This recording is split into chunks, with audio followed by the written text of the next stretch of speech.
Hello বন্ধুরা, চলে এলাম তোমাদের কাছে অনেক দিন পর একটা লং ভিডিও নিয়ে। তো তোমরা সবাই কেমন আছো? তোমাদের সবার পুজো কেমন কাটলো আমাকে জানিও। আমার পুজো মোটামুটি ভালোই কেটেছে।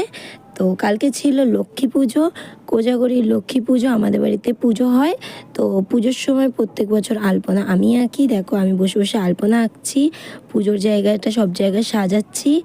আর আমার এই আলপনাগুলো কেমন হয়েছে জানাবে তোমরা সবাই। আমি আর আমার জায়ের মেয়ে দুজনে বসে বসে এই আলপনাগুলো করি। সব সময় আমরা দুজনেই এই সবের দিকে আমরাই করতে থাকি। তো পুরো আলপনাটা কমপ্লিট হয়ে গেছে, কেমন হয়েছে জানিও।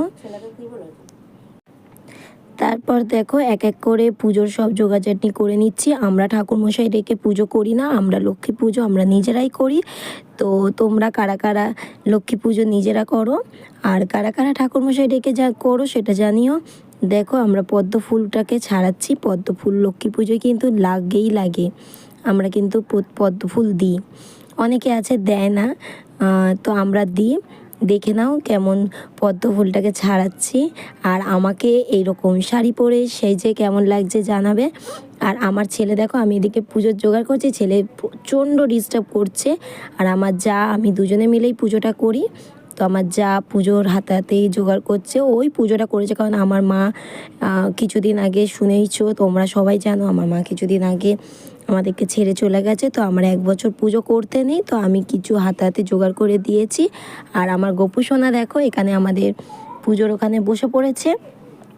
আর আমার যাই পুজোটা করেছে পুরো পুজোটাই। আর ঠাকুরকে কী কী ভোগ দিয়েছি দেখলেই। পুরো ঠাকুরের ভোগটা আমার যা একা নিজের হাতেই রান্না করেছে। খিচুড়ি, 5 মিশালি চচ্চড়ি, 5 রকমের ভাজা, পায়েস, চাটনি, লুচি, সুজি, নারকেল নাড়ু, সব কিছু ও নিজের হাতেই রান্না করেছে। আর এখানে আমরা লক্ষ্মী পাঁচালি পরে আমাদের পুজো শেষ হয়। পুজোটা কমপ্লিট হয়ে যাওয়ার পর এই যে আমার যা পুরো পুরো পুজো পুরো পুরো সব কিছু ও নিজের হাতে একাই করেছে। কারণ আমার করতে নেই, আমার মা আমাদেরকে ছেড়ে চলে গেছে। 1 বছর না হলে আমাদের কিছু করতে নেই আমাকে, তাই ওই সব করেছে। এই দেখো আমার ছেলে পুজো করব করে ওই আমাদের হাতে হাতে পুজো করছে এই যে। আর আমার মেয়েটাকে কেমন লাগছে জানাও, ও আমাদের সাথে সাথে শাড়ি পরেছে দেখো। আর এই যে আমাদের ঠাকুরকে যা ভোগ দেওয়া হয়েছে, এই সব ভোগ তোমাদের সবাইকে দেখিয়ে দিচ্ছি। তারপর পুজো শেষে সবাই মিলে প্রসাদ একসাথে বেড়ে সবাই একটু একটু করে সারাদিন উপোস ছিলাম। তাই আমাদের পুজোটা আমরা অনেক রাতেই করেছি, প্রায় 8টা সাড়ে 8টার সময় পুজো করেছি। রাতেরবেলা সবাই মিলে একটু প্রসাদ খেয়ে নিলাম। প্রসাদ